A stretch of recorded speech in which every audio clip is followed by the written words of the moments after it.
It's been a minute since I've made a Deltarune video. There hasn't really been a lot to say since we've mostly just been waiting the past couple months. This will be on the shorter side since the scope of the topic is pretty narrow, but I think a narrative theory about why Kris and Susie's colors are swapped in some of the Chapter 4 scenes of the Nintendo Switch 2 trailer is worth talking about. If you're watching this video, I assume that you are probably sitting alongside me in the Undertale Deltarune jail cell of Crazy Town. So we're just gonna get right into it. Escapism through fantasy is a major theme that Deltarune is exploring, and we're probably all already pretty familiar with that. The characters who have been to Dark World so far are all attached to them through the intrigue and fantasy that they've experienced so far. All of them have expressed in some way or another that they even think that Dark Worlds are superior to their real-life existences in the Light World. Primarily, those feelings stem from facets of their real lives that they're struggling with or feel trapped by in some way. Kris lacks their own identity without Asriel, but in the Dark Worlds, they're the hero and the leader of the group. Susie likely either has a bad home life or a non-existent one, but in the Dark World, she has a room that's personalized to her likes and interests.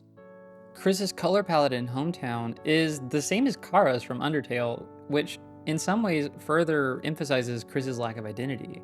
In Kris and Asriel's room, the fact that Kris's side of the room is all gray also tells us that Kris doesn't have a sense of identity. But in the Dark World, they're a vibrant blue with a brightly colored scarf. Susie is now a more vivid pink color, and instead of drab, muted clothing with holes in them, her clothes are chic and very high contrast. She now has clothes that are pink and purple with black and yellow. So why do the color swaps from the Switch 2 Direct represent a change in narrative direction the story is headed towards? And what else about the trailer suggests that the color swap is for a narrative reason? To start with, color in Deltarune is already established as an important narrative element in the story. This is also true in Undertale if you go back further. Kris, Susie, Ralsei, and Noelle are all strongly associated with their respective colors: blue, purple, green, and yellow. These rich colors reflect the characters' perceptions of who they want to be. Though with Ralsei, I feel like there's more to be discovered before we can really get a good read on it. The Lightners all have somewhat troubled existences in their real life, but in the Dark World, they're able to exist as they wish they could be. But in the chapters 3 and 4 trailers, Susie and Kris are rendered in a much more desaturated tone. Kris's bright blues are more desaturated and have a more purple tone in one clip, and Susie's bright pinks are now more faded red. I don't think that this is just an aesthetic choice to match the lighting of the scenes that were shown in the trailer. My initial impression is that these desaturated colors are going to be setting up a conflict that has already been looming in the background. At some point, there has to be a turning point where the characters have to confront their escapism from the real world. And I think that Kris and Susie's altered colors are going to be used to set that conflict up. I have a hunch that Toby doesn't intend for the conclusion of Deltarune to be, yeah, the real world really fucking sucks, just stay in the Dark Worlds. Even though maybe the real world does kind of suck. Anyway, let's break down what we know about the characters and their relation to escapism, and what this more desaturated color palette that we see in the Direct might represent for them. Kris's role in Deltarune so far is uniquely depressing.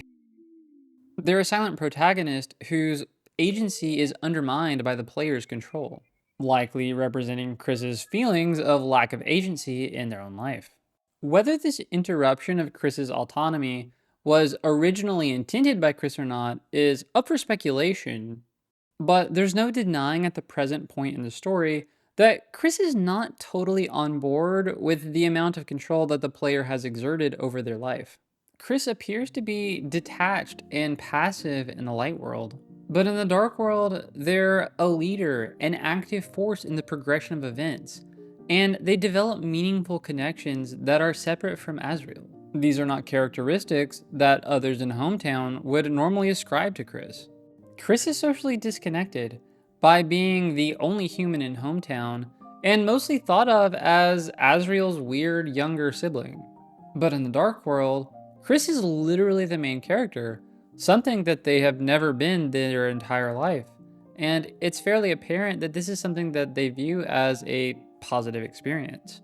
If the Dark Worlds start losing their color, this may symbolize that Kris is starting to realize that the escapism of the Dark World doesn't offer them true freedom. We see the illusion beginning to break after you insert the loaded disc into the Neo body prior to the Spamton Neo fight. If you interact with the Neo body immediately after doing so, Kris hits and kicks at the Neo body, suggesting that there's like some kind of resentment at the act. And this is unusual because in order for Kris to feel resentment towards it, there has to be some level of self-reflection that causes Kris to relate to Spamton. Kris and Spamton share a sentiment of being pulled by strings. Spamton's ultimate fate of not being able to be more than a puppet causes Kris to self-reflect and negatively think about their own situation in life.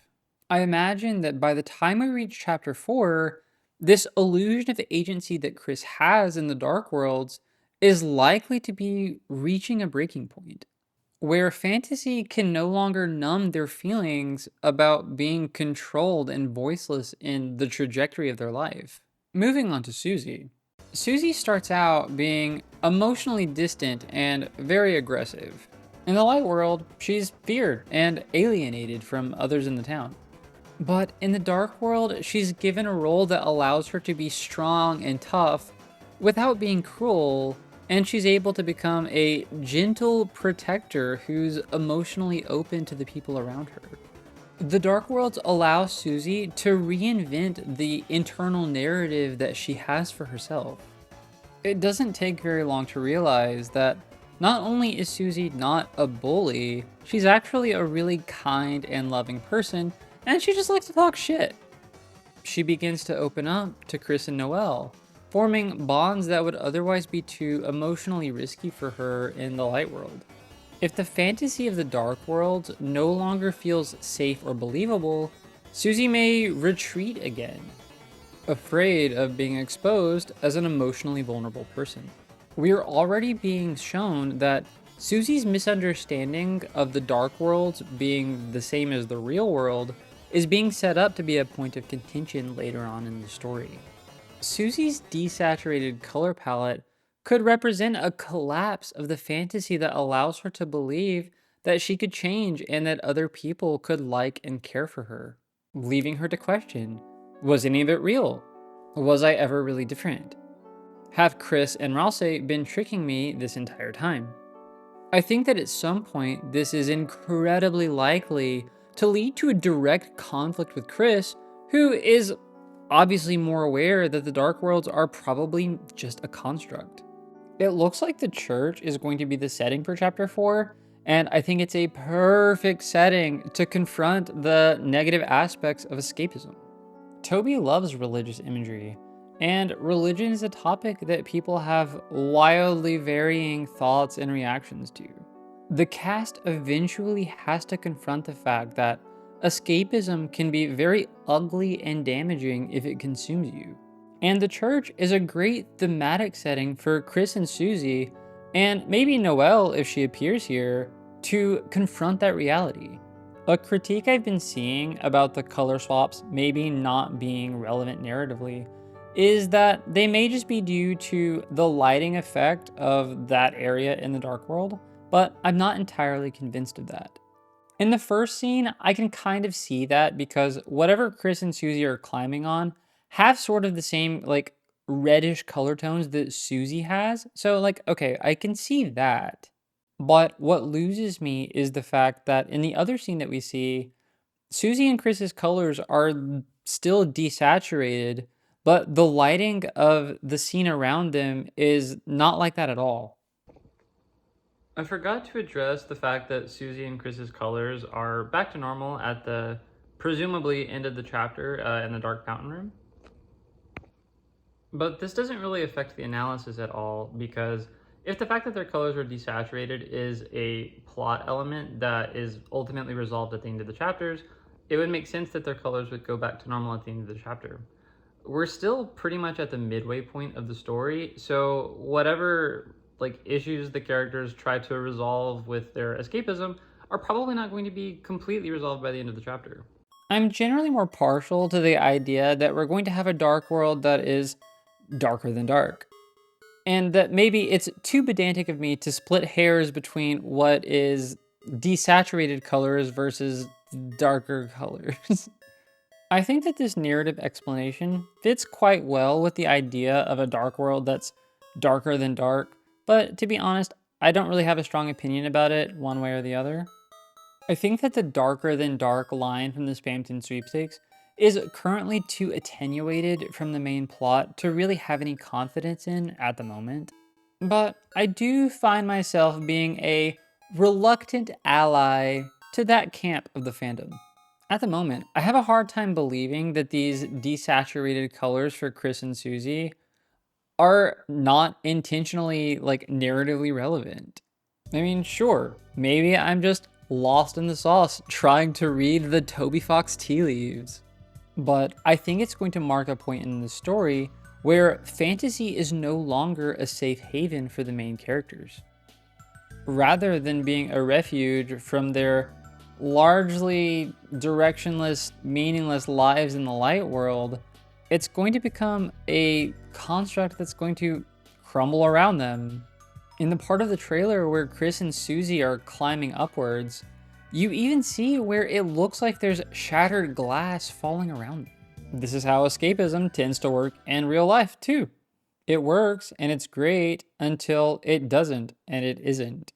For Kris, maybe this means that they lose control both in the light world and the dark world, and that they no longer have fantasy to fall back on, and that they don't have the freedom that they want in either world. For Susie, if she feels like her emotional growth has come from being tricked or deceived, she may end up being in a worse state than she started with. Desaturation of colors is a great visual metaphor for all of this. If the fantasy is fading, then all that's left is the cold, simple, uninspiring reality. It sets the stage for a darker, more introspective middle act of Deltarune. The snow grave route is pretty fucked up, and to be honest, I think we have some hard times ahead. And that's all I have for today. If you made it this far, I appreciate it. Probably best to go ahead and like the video and subscribe to the channel since you've come all this way. On June 5th, my poor Nintendo Switch 2 is going to be left unopened on my floor because I will be spending an ungodly amount of time devouring everything chapters 3 and 4 have to offer. And I'm going to tell you all about it because we're going to go crazy together. Anyway, bye. If it's stupid, I'm gonna laugh right in your face.